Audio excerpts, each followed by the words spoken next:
Well, it goes without saying it's a disappointing loss. We had opportunities to create some separation, I thought, in the first half. Our turnovers and their work on the offensive glass really hurt us. In the second half we didn't execute well at times. And then defensively, just trying to find three guards that can defend. We kept subbing and we kept trying to put different guys on different people to get some guys slowed down. And it seemed like as soon as we'd switch one of our better defenders off somebody, that guy'd get going. So that's disheartening. I thought, in a game like this, it's not executing an out-of-bounds play defensively the correct way. It's missing a block out. It's throwing a pass up for grabs. It's we had guys celebrating when they made a three-point shot, and while they're celebrating, their guys going into the basket on the other end. And those things are inexcusable and very, very disappointing.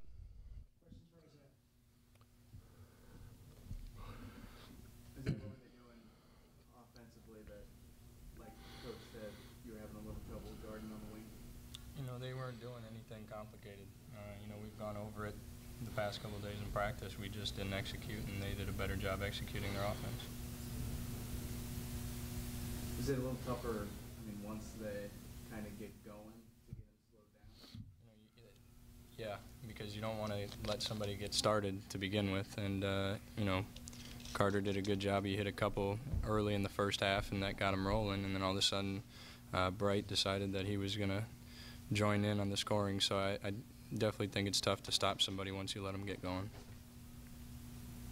Hit another big three there late in the game.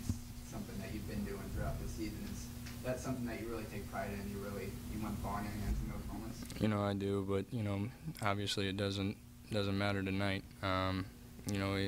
You always want to get a win, but at that point in time in the game, I feel extremely comfortable with the ball.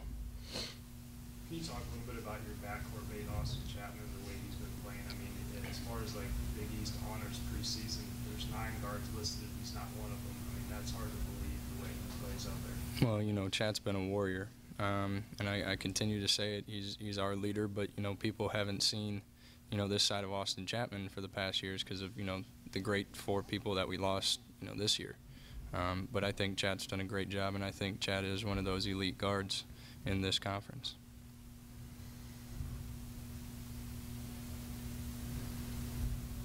Any more questions for Isaiah? 25-game win streak at home, I think it was, down the tubes at the moment. It's got to be disappointing. You guys will be moving forward to right the ship.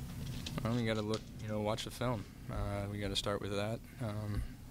I know I hate losing, so I'm going to watch it and try to figure out where we can get better, and we got to bounce back.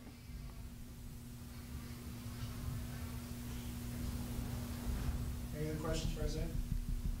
Thanks, Isaiah. Thanks. Any other questions for Coach Creighton?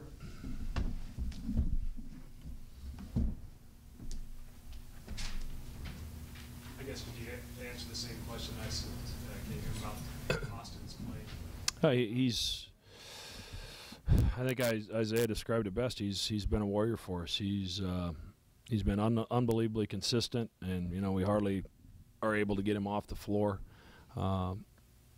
He just does so much for this team besides scoring the basketball. And his leadership will be tested this week because you have finals week. Obviously, that's a huge distraction to basketball preparation, which it should be. He'll be tested because we have some guys that aren't doing what they're supposed to do all the time. Milliken was late for a shoot-around this morning, so I didn't play him the first half. And that's that type of behavior. There's no excuse for it, and there's no place for it in this program. And if we got to take a loss to try to teach somebody a lesson, then so be it. Obviously, you want to get the win, but one positive is maybe the drop from his. You got Toby going again to be on the arc after a couple of tough games in a row. Yeah, he shot it better, and we're not going to lose confidence in his ability to shoot the basketball. And I thought he did some really good things at times on both ends of the floor. But like any young player, it's a matter of consistency and doing it possession after possession after possession. You feel like St. Mary's game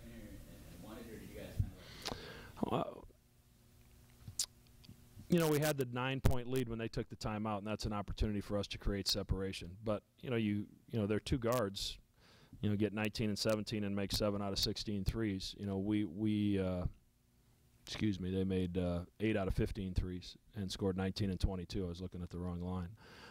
So between them, they get 41 points and shoot the daylights out of the basketball.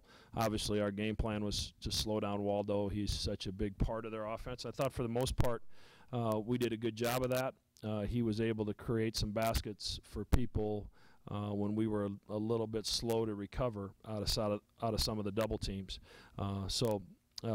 The St. Mary's is a good basketball team. Randy does a great job. He always has and always will. Would have been a heck of a win for us, but we weren't up to the challenge today. Did you see on those defensive possessions there in overtime, you went in zone and kind of snuck to the basket for a couple layups? We weren't in zone at that point. We went to triangle and 2 a couple possessions before, and then they went back with Hermanson, who's a little bit better shooter than Duffy, so we got out of the triangle. He just, we did a good job in Waldo. We did a decent job in the ball screen, and I think we were anticipating a double team and took our eye off our guy. He was able to sneak behind us for 2 easy baskets. Overall, though, you thought you did a good job slowing Waldo down and getting him in the post. Overall, assess your post. Yeah, I think they worked at it. It's not easy to guard a guy like him, and we have the benefit of running, 3 guys at him and trying to keep a fresh body on him. And I thought for the most part, we did a decent job on him. Fouled him a little bit more than I would like, and obviously he's good on the backboards. I thought our guys worked hard offensively. We missed some shots at the rim again. We get it down deep and aren't able to finish, at critical times in the game. What do you think the guys are going to take away from last week? Well, I challenged them to think about the my bads. It seems to be this generation's favorite saying is my bad. But my bads in an overtime game cost you the game. And that's what I challenged them to do. Let's take a look in the mirror, think about the my bads and how those my bads could have changed the outcome of this basketball game. So there's plenty of examples as we watch the film, I think, and guys are going to be disappointed with what they see at times. But, we lost to a team that played pretty well tonight. This afternoon. Greg, you were up by 8 there early in the second half. Chance to really stretch it. Did you sense something you guys stopped doing or something they started?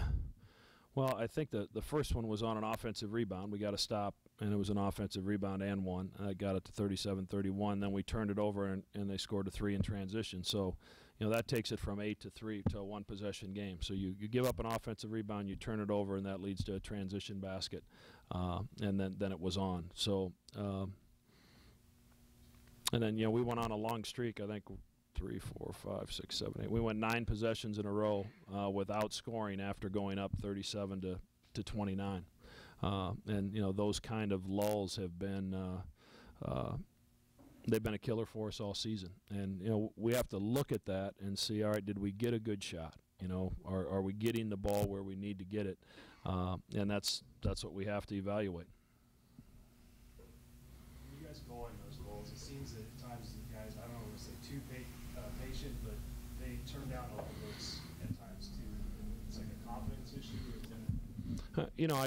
I think they're trying to do the right thing. They're trying to be unselfish, but sometimes turning down a good shot with 15 seconds left in the possession's not the right choice, because then you end up taking maybe a tough shot in the closing seconds of the possession. So, again, that's something on film we have to evaluate those stretches in the game, and we really have to evaluate the start. The start of the game, I think we scored on 2 out of 10 possessions to start the second half. We scored on 4 out of 18 possessions. I mean, that you just can't start those parts of the game that slowly. Now, on the other hand, they score on 1 out of 9 possessions the second half and 2 out of 13 to start the game. So defensively, we're doing what we're supposed to do during those periods of the game.